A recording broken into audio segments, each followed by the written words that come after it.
அனைவருக்கும் வணக்கம். இன்று ஜனவரி 10ஆம் தேதி புதன்கிழமை. இந்து தமிழ் நாளிதழோட எக்ஸாம் பாயிண்ட் ஆஃப் வியூவில் பார்க்க போகிறோம். ஹெட்லைன்ஸ் என்னென்னு பார்த்தீங்கன்னா, போக்குவரத்து ஊழியர்கள் வேலை நிறுத்தம் நீடிக்கிறது, 95% அரசு பேருந்துகள் இயங்கியதாக அறிவிப்பு, சென்னையில் உள்ள பேருந்து பணிமனையில் போலீசார் பாதுகாப்பு பணியில் ஈடுபட்டனர், பேருந்து இயக்கத்துக்கு இடையூறு செய்யும் வகையில் ஆர்ப்பாட்டத்தில் ஈடுபட்டவர்களை கைது செய்தனர் அப்படிங்கிற செய்தி. என்ன அப்படின்னா, போக்குவரத்து ஊழியர்கள் வேலை நிறுத்தம் பண்ணிட்டு இருக்காங்க. ஸோ அது பற்றின நியூஸை தான் ஹெட்லைன்ஸாக இன்றைக்கி கொடுத்துருக்காங்க. அடுத்ததாக மத்திய பிரதேசத்தில் பார்த்தீங்கன்னா,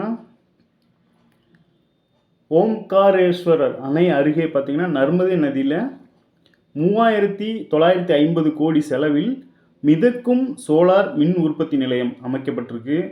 மார்ச் மாதம் 278 மெகாவாட் மின் உற்பத்தி தொடங்க திட்டம் அப்படிங்கிற செய்தி. என்ன அப்படின்னு பார்த்தீங்கன்னா, நர்மதை நதியில் 3950 கோடியில் பார்த்தீங்கன்னா மிதக்கும் சோலார் சூரிய ஒளி மின் உற்பத்தி நிலையம் அமைக்கப்பட்டு வருகின்றது. முதல் கட்டமாக மார்ச் மாதத்தில் 278 மெகாவாட் மின்சாரம் உற்பத்தி செய்ய மத்திய பிரதேச மாநிலம் திட்டமிட்டிருக்காங்க. இதை நம்ம எப்படி அணுகணும் அப்படின்னு பார்த்தீங்கன்னா, மிதக்கும் சோலார் மின் உற்பத்தி நிலையம் சமீபத்தில் அமைக்கப்பட்ட மிதக்கும் சோலார் மின் உற்பத்தி நிலையம் எங்கே இருக்குது அப்படின்னு பார்த்தீங்கன்னா, மத்திய பிரதேச மாநிலத்தில் இருக்குது. எந்த நதியில் இது இருக்குது அப்படின்னு பார்த்தீங்கன்னா, நர்மதை நதியின் மையப்பகுதியில் 160 டன் எடையை தாங்கும் வகையில் அமைக்கப்பட்டிருக்கு. எந்த நதியில் அமைக்கப்பட்டிருக்குன்னு பார்த்தீங்கன்னா, நர்மதை நதியில். எந்த ஸ்டேட் அப்படின்னு பார்த்தீங்கன்னா, மத்திய பிரதேசம் மாநிலம் அப்படிங்கிறத 2 விஷயம் தெரிஞ்சுக்கோங்க. இது அந்த அணையோட பேர் பார்த்துக்கோங்க, ஓம்காரேஸ்வரர் அணை அருகே நர்மதை நதியில் 3950 கோடி செலவில் இந்த மிதக்கும் சோலார் மின் உற்பத்தி நிலையம் அமைக்கப்பட்டிருக்கு அப்படிங்கிற விஷயத்த தெரிஞ்சுக்கோங்க.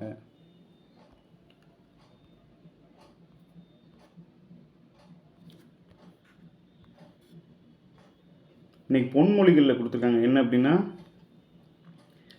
மனிதனோட குற்றங்களில் பெரும்பாலானவை அவனது நாவிலிருந்து தான் பிறக்கின்றன அப்படிங்கிற செய்தியை யார் சொல்லியிருக்காங்க அப்படின்னு பார்த்தீங்கன்னா, நபிகள் நாயகம் சொல்லியிருக்காங்க. மனிதனோட குற்றங்களில் பெரும்பாலானவை அவனது நாவிலிருந்து பிறக்கின்றன. இதையே தான் திருவள்ளுவர் எந்த மாதிரி சொல்லியிருப்பாங்க அப்படின்னா, நாவடக்கம் வேண்டும் அப்படிங்கிறது தான். ஸோ மனுஷனோட பிரச்சனைகளில் பார்த்தீங்கன்னா அதிகமாக நாவிலிருந்து தான் பிறக்கின்றன அப்படிங்கிறத சொல்லியிருக்காங்க. பொது அறிவில் இன்னைக்கு என்ன அப்படின்னு பார்த்தீங்கன்னா, 19ஆம் நூற்றாண்டுக்கு முன்பு கடவுள்தான் மனித இனத்தை படைத்தார் என மக்கள் நம்பினர்.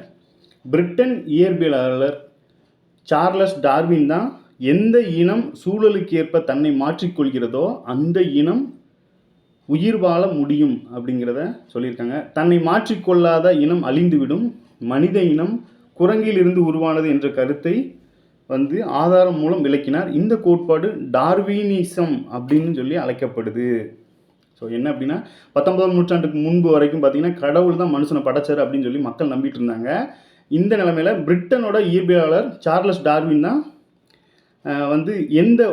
எந்த ஒரு உயிரினமாக இருந்தாலும் எந்த ஒரு இனமாக இருந்தாலும் சூழலுக்கு ஏற்ப தன்னை எந்த உயிரினம் மாற்றிக்கொள்கிறதோ அதுதான் சஸ்டைனபிளாக இருக்க முடியும் அப்படிங்கிறத சார்லஸ் டார்வின் ஆதாரம் மூலம் விளக்கியிருக்காங்க. ஸோ இந்த கோட்பாடை என்ன சொல்கிறாங்க அப்படின்னா, டார்வினிசம் அப்படின்னு சொல்கிறாங்க.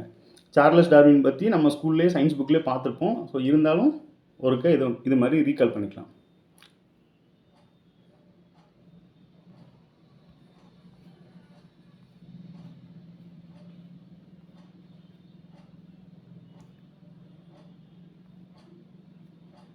அவார்ட்ஸ் இன்றைக்கி பார்த்தீங்கன்னா ஸ்போர்ட்ஸுக்கான அவார்ட்ஸ் நிறைய கொடுத்துருக்காங்க.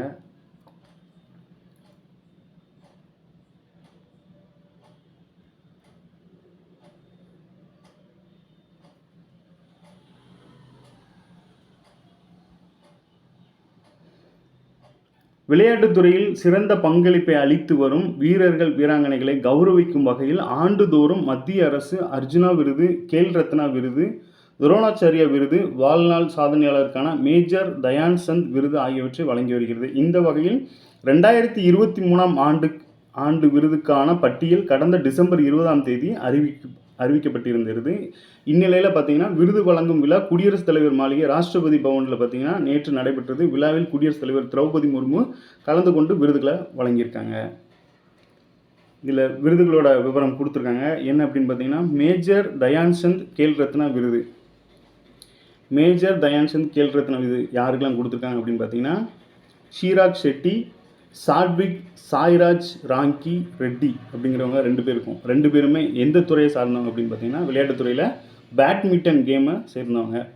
ஷீராக் ஷெட்டி, சாட்விக் சாய்ராஜ் ராங்கி ரெட்டி அப்படிங்கிறவங்க 2 பேருக்கும் வந்து மேஜர் தயான்சந்த் கேல் ரத்னா விருது, அந்த விருது கொடுத்துருக்காங்க. அர்ஜுனா அவார்டில் வந்து பார்த்திங்கன்னா நிறைய பேரோட பேர் கொடுத்துருக்காங்க. நம்ம ஸ்பெசிஃபிக்காக இந்த இமேஜஸில் இருக்கிறவங்க முக்கியமானவங்க, இவங்கள மெயினாக பார்த்துக்கலாம். ஃபஸ்ட்டு யார் அப்படின்னு பார்த்தீங்கன்னா, கிரிக்கெட்டோட வேகப்பந்து வீச்சாளரான முகமது ஷமி, அப்புறம் இந்திய கிராண்ட் மாஸ்டர் ஆர் வைஷாலி அவங்களுக்கும், 3வது பார்த்தீங்கன்னா ஸ்குவாஷ் வீரர் ஹரீந்தர் பால் சிங் சாந்து அவங்களுக்கும், பாரா வில்வித்தை வீராங்கனை ஷீத்தல் தேவி அவங்களுக்கும் கொடுத்துருக்காங்க. ஸோ இந்த 4 பேரும் அர்ஜுனா அவார்டில் முக்கியமானவங்க. அர்ஜுனா அவார்டு நிறைய பேர் இருக்குது. நிறைய அனைத்தையும் நம்ம வந்து மெமரி பண்ண முடியாட்டி இந்த 4 பேரை ஞாபகம் வச்சுக்கோங்க. அதுமாதிரி கடைசியாக இருக்கவங்க பார்த்திங்கன்னா, துரோணாச்சாரிய விருது பெற்ற தமிழகத்தைச் சேர்ந்த ஆர்பி ரமேஷ் அப்படிங்கிறவங்க. இவங்க தான் பார்த்திங்கன்னா இந்த செஸ் கோச்சராக இருக்காங்க அப்படிங்கிறத இதன் மூலமாக தெரிஞ்சுக்கலாம். அப்புறம் இது போக இந்த துரோணாச்சாரிய விருதில் லலித் குமார் மல்யுத்தத்துக்கும், ஆர்பி ரமேஷ் செஸ், இவங்க தான் தமிழகத்தை சேர்ந்தவங்க. மகாவீர் பிரசாந்த் சைனி அப்படிங்கிறவங்க பாரா தடகளம், சிவேந்தர் சிங் ஹாக்கி, கணேஷ் பிரபாகர் தேவ்ரூக்கர் மல்லகம்ப் அப்படிங்கிற கேமுக்காகவும் கொடுத்துருக்காங்க.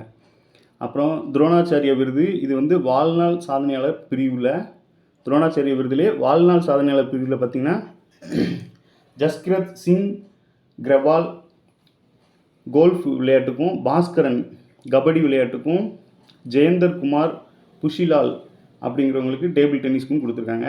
வாழ்நாள் சாதனைக்கான தயான்சந்த் விருது மஞ்சுஷா கன்வார் பேட்மிண்டனுக்கும், வினீத் குமார் சர்மா ஹாக்கிக்கும், கவிதா செல்வராஜ் கபடிக்கும் கொடுத்துருக்காங்க.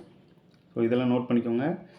இந்த அர்ஜுனா அவார்டில் மட்டும் அந்த இமேஜஸில் இருக்க 4 பேர் முக்கியமானவங்க, அதை மட்டும் பார்த்துக்கோங்க.